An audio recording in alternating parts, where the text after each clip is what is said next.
Olá, queridos amigos, amigas, eu cumprimento vocês com a paz de Jesus, o nosso Senhor e o nosso Salvador. Gotas espirituais trazem mensagens que brotaram no coração de Deus para o nosso coração. Estas mensagens estão escritas na Bíblia, a palavra de Deus. Tudo o que nela está escrito é verdadeiro, nela não há erros. Através de Abraão, Deus formou a nação Israel, o povo separado para ser exclusivamente dele, para que eles revelassem às nações pagãs que ele era o único Deus vivo e verdadeiro, e para revelar que ele era Deus, criador de céus e terras, e que estava em suas mãos todo o domínio e poder sobre tudo o que ele havia criado, e que a adoração deveria ser somente a ele, para nenhum outro Deus.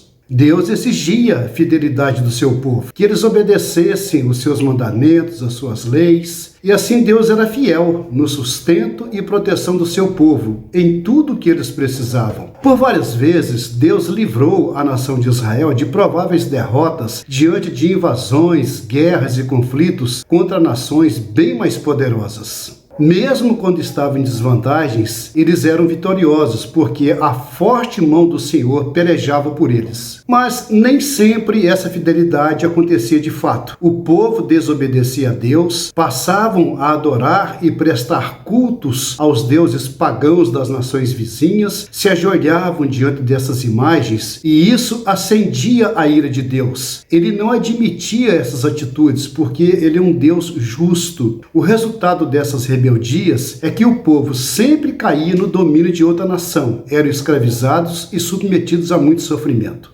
Olhando para nós mesmos, olhando para os dias da nossa vida, o que vemos é que precisamos aquietar o nosso coração e fazer uma investigação, com o objetivo de apurar como estão as minhas atitudes para com Deus. Como tem sido a minha vida com Deus? Devemos fazer uma reflexão para saber como está a nossa fidelidade com Deus e tomar os cuidados para não agir como aquele Israel no Antigo Testamento. Muitas vezes nos vemos inundados com problemas das mais variadas naturezas, e alguns desses problemas nós nem sabemos quais são os motivos. Será que estamos provocando a ira de Deus? Fazendo coisas que Deus não aprova? Estou sendo infiel? Olha, as respostas devem estar em nós mesmos. Precisamos identificá-las, levá-las a Deus e pedir perdão pelas nossas falhas.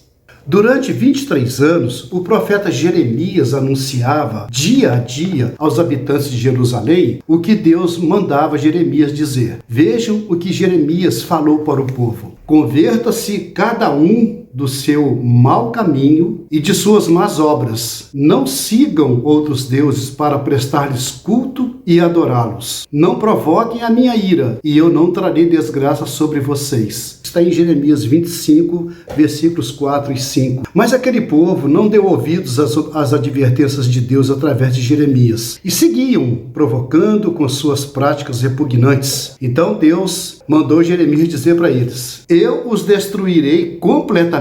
Toda esta terra se tornará uma ruína desolada, e o meu povo será escravo do rei da Babilônia durante 70 anos. Com a permissão de Deus, o exército do rei Nabucodonosor invadiu Jerusalém no ano 586 e fez da cidade um monte de entulho, inclusive o templo construído por Salomão. Eles aprisionaram mulheres, jovens, as lideranças e os homens fortes para o trabalho, e levaram todos para a Babilônia. Do que restou da cidade ficaram os doentes, os inválidos, aqueles que não eram de interesse dos dominadores, e deixaram para trás uma Jerusalém completamente destruída. Mas não devemos ficar amedrontados com o nosso Deus. Ele é bom e suas misericórdias duram para sempre. Tem uma promessa em Efésios 2, 4, 5 que diz assim: Deus, que é rico em misericórdia, pelo grande amor com que nos amou, deu-nos vida com Cristo, quando ainda estávamos mortos em transgressões. Pela graça, vocês são salvos. Voltando a Jeremias, ele tomou conhecimento que lá na Babilônia, pessoas estavam enganando o povo de Deus com a mensagem de que eles brevemente voltariam para Jerusalém. Então Jeremias escreve cartas dizendo que isso não era verdade, porque Deus já havia decretado um exílio de 70 anos. Nessa carta está escrito um dos versículos mais conhecidos da Bíblia, com promessa de paz e esperança para o nosso futuro. Está no capítulo 29, versículo 11, que diz assim: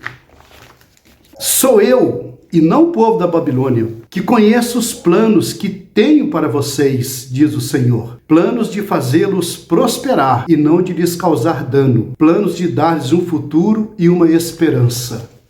Embora tratasse de uma mensagem de encorajamento para os exilados na Babilônia, o espírito dessa mensagem se aplica a todos nós em qualquer época. Entretanto, Deus estabelece uma condição para recebermos esta bênção. Ele diz assim: Então vocês clamarão a mim, virão orar a mim, e eu os ouvirei. Vocês me procurarão e me acharão, quando me procurarem de todo o coração. Versículos 12 e 13 do capítulo 29 de Jeremias. Deus não se deixa encontrar quando procuramos de uma forma superficial, apenas da boca para fora, mas quando procuramos de todo o coração. Frequentemente, as pessoas procuram a Deus quando estão passando por momentos difíceis, mas assim que a situação melhora, Deus é deixado de lado e volta a se interessar pelas coisas que há no mundo. Esse tipo de relacionamento não impressiona Deus. Deus não se manifestará a elas, ainda que o procurem. Em Tiago 4,8 diz assim: Aproximem-se de Deus e Ele se aproximará de vocês. Muitos entendem equivocadamente que Deus ouve todas as orações. Esta ideia errada soa como se Deus estivesse desesperado para atrair seguidores, algo completamente distante da verdade que é a grandeza do Criador. Deus não precisa de nós. Nós sim é que precisamos de Deus. Somente Deus conhece o nosso futuro. Podemos confiar. Também podemos dar glórias a Deus. Amigos, amigas, a minha oração é para que o Senhor lhe abençoe, que essas gotas espirituais sejam transformadas em chuvas de bênçãos para você e esta mensagem encontre um lugar permanente no seu coração.